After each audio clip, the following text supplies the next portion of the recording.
Welcome back. We're going to talk about the personal dimension of discipleship next. So we've kind of given a bit of an introduction and looked at some of the people that Jesus first called to be his disciples. And we talked about how discipleship is following.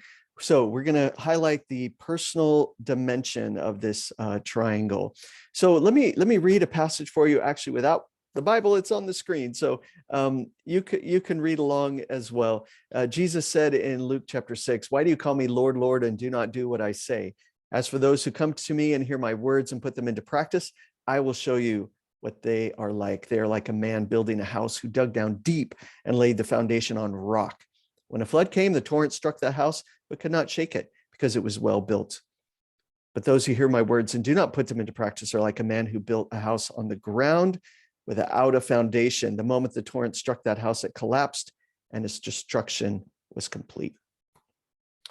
Well, look at this. The personal dimension of discipleship is kind of highlighting these three words. Someone has to come to Jesus, hear his words, and then put those words into practice. That's what's significant. Well, there's also a cost if someone doesn't follow. And remember that I said in the first video that we are all being formed somehow. We are all being discipled into something. And that could be sports. It could be a TV show. It could just be the discipling of Netflix. It could be like we are being formed. We can't escape that as human beings. So one question I would love for you to consider and maybe even put in the discussion this week is, where are you being formed if it isn't in this way? And there'll be no judgment. I'm just curious. I know for myself, I probably play way too many video games. So I'm being formed in that area as well as trying to be formed as a follower of Jesus. So confession time. We'll see what you say in the chat. So Jesus says, what if you wanted to build a tower? Aren't you gonna figure out how much it costs? Otherwise, you're gonna leave it half empty building. Or about a king, he says, what if a king's about to go to war? Does he kind of figure out, oh, we have this many men and they have that many men. We're not going to make it. So we'll figure that out. So there's a number of things just thinking about kind of the idea. And if you look at this chart and you just look down the middle, it says human desires. So those are the honest things that we have in our lives. What do we want? And those are fine.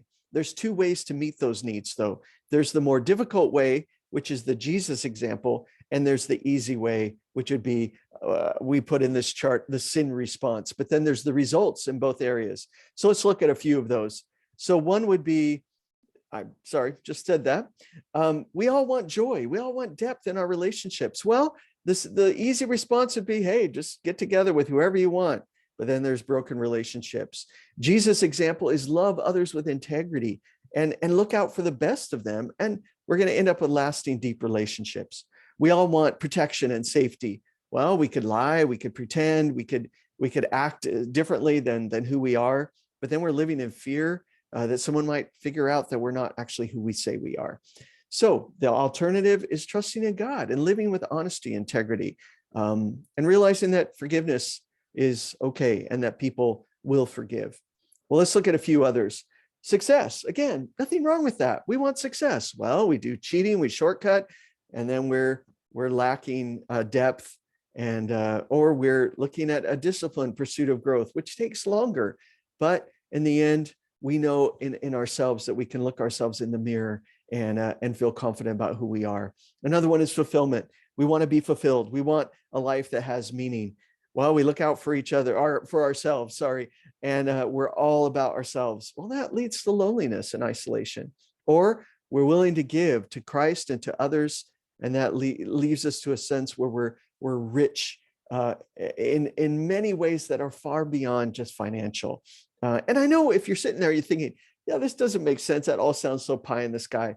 But trust me, as someone who's lived on this planet a little bit longer, these are real things. Another one, finally, the last one, we want to be acknowledged. We want people to know us. And that could be a sense of pride, and we become superficial where we're just always talking about ourselves.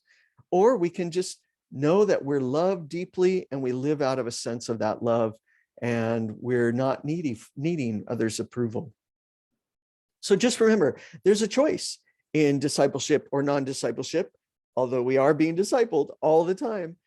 The life that Jesus offered, though, is costly but liberating, and it's an abundant life. And it's powerful in that way. Well, let's shift gears just for a minute and talk a little bit. We're now going to look at it from a different angle. It's the same concepts. Many of you are athletes, or you have been an athlete, or even if you're someone who's training musically or in other ways as well. So there's a difference, right, between training and trying. If I could try to run a marathon, I am a runner, but I train for much shorter distances. So there's no way I could run a marathon. I could just go out and run a marathon. So I do train in my running, but I don't do that in and then expect I can do something massive. I love LeBron's hat. There is no magic pill. So when people look at someone like him or Steph Curry or some other superstar athlete, particularly, we think, oh man, it's just so easy for them. Nah, no. LeBron is saying the truth here. There is no magic pill.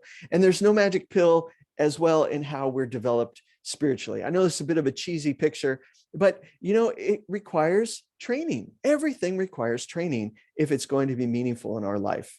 Here's a passage from the Apostle Paul. It says, "Don't you know in a race all the runners run, but only one gets the prize. Run in such a way as to get the prize.